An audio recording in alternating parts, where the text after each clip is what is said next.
Jai Gurudev. Dnes budeme pokračovať vo vysvetľovaní 6 áng Šaranagati, čo je 6 krokov k odovzdaniu. Dnes budeme preberať tretí krok, čo je Karpania. V dosiahnutí Šaranagati hrá Karpania kľúčovú úlohu. Znamená to stav pokory a bezmocnosti, ktorý oddaný zažíva, keď si uvedomí svoju neschopnosť prekonať kolobeh života a smrti, čo je samsára, a dosiahnuť mókšu, čo je oslobodenie sám vlastnými silami. Preto Šaranagati a Karpania smerujú k tomu, aby uznal svoje obmedzenia a ponúkol všetky činy a výsledky božstvu a hľadal útočisko u Pána s neochomienou vierou a oddanosťou. Je jeden krásny príbeh v Svetom písme Šrimad Bhagavatame, ktorý hovorí o tom, aká Karpania je dôležitá pre duchovný vývoj. Bol raz jeden sloní kráľ menom Gajendra, ktorý bol kráľom veľkého stáda. Všetci obyvatelia džungle mu prejavovali úctu a rešpekt, pretože bol mocný, silný, ale zároveň aj spravodlivý. Raz sa so svojím stádom vybrali k jazeru a tam si užívali vodné radovánky a vôbec si nevšimli, že jazero je plné krokodílov. Niečo podobné ako my, keď nám je dobre, tie si nevšímame vecí a signálov, ktoré sú okolo, až keď príde k tomu, že sa niečo vyvrbí. A tak sa stalo aj tu. Jeden obrovský krokodíl prišiel popod vodu a chňapol Gajendru za nohu a začal ho ťahať do hlbšej vody. Prečo? Pretože tam je doma. Tam bol silnejší a tam si vedel poradiť aj s takým obrovským a silným zvieraťom, ako bol Gajendra. Gajendra samozrejme nechcel predať svoju kožu lacno a začal s ním zápasiť.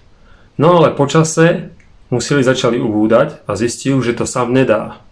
Tak požiadal svojich slonov zo svojho stáda, aby mu pomohli. Väčšina z nich sa bála ísť do jazera. Niektorí, ktorí mu prišli na pomoc, to nakoniec vzdali, nevedeli ho vyprostiť z čelustí krokodíla a tak ho zanechali svojmu osudu. Vyšli z vody a nakoniec odišli úplne preč a nechali ho tam samého. Vtedy Gajendra vlastne pochopil, aké je to vonkajšie šťastie pomýlivé. Akí sú všetci sebeckí a myslia hlavne na seba. Zrazu si spomenul na Narayanu, na Boha, ktorý je schopný pomôcť úplne každému, v každej situácii. Celý život naň nepomyslel, no teraz ho so slzami v očiach volal.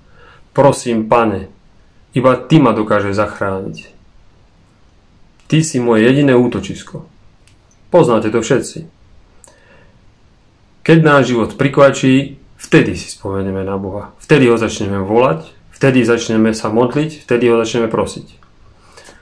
No takisto ako aj my, aj Gajendra sa stále popri tom snažil vyprostiť zo zovretia čelustí vlastnými silami. Až nakoniec absolútne unavený videl, že to nikam nevedie a povedal úprimne. Na ničom už nezáleží, budem sa koncentrovať iba na Teba, môj Pane, na nič iné. Otrhol kvet lotosu, ponúkol ho najvyššiemu a povedal. Nežiadam ťa o oslobodenie teraz. Úplne sa Ti odovzdávam. Ak ťa neuvidím zaživa, maj prosím súcit so mnou a daj mi tvoj daršan, keď zomriem. A tu nastáva ten moment absolútneho odovzdania, keď priznal mocný Gajendra svoju bezmocnosť a bez žiadnych očakávaní sa odovzdal Bohu. Táto čistá a úprimná modlitba nenechala Narayanu chladný. Skočil na Garudu, kráľa vtákov, ktorý bol jeho verným služobníkom a zároveň aj dopravným prostriedkom, a vydal sa zachrániť svojho oddaného. Odťal krokodílovi hlavu a vyslobodil Gajendru zo smrteľnej pasce. A to je vlastne tá milosť Najvyššieho. Prostredníctvom svojej milosti môže Bhagavan zjať ľudí z pekla a a premiestiť ich do neba. Prostredníctvom svojej milosti sa môže plne dať svojmu baktovi. Len prostredníctvom svojej milosti. Ničoho iného. Nič iné neexistuje. Všetko je vlastne jeho milosť. Príklad karpanie môžeme nájsť aj v ďalšom Svetom písme v Bhagavad Gíte. V 2. kapitole, v 7. verši, po vyrátávaní všetkého, prečo by Arjuna nemal bojovať a už bol absolútne unavený, sa nakoniec odovzdal Krišnovi so slovami: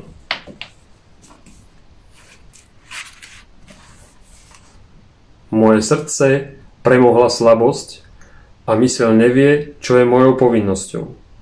Žiadam ťa, povedz mi jasne, čo je pre mňa dobré. Som tvojim žiakom a prijímam v tebe útočisko.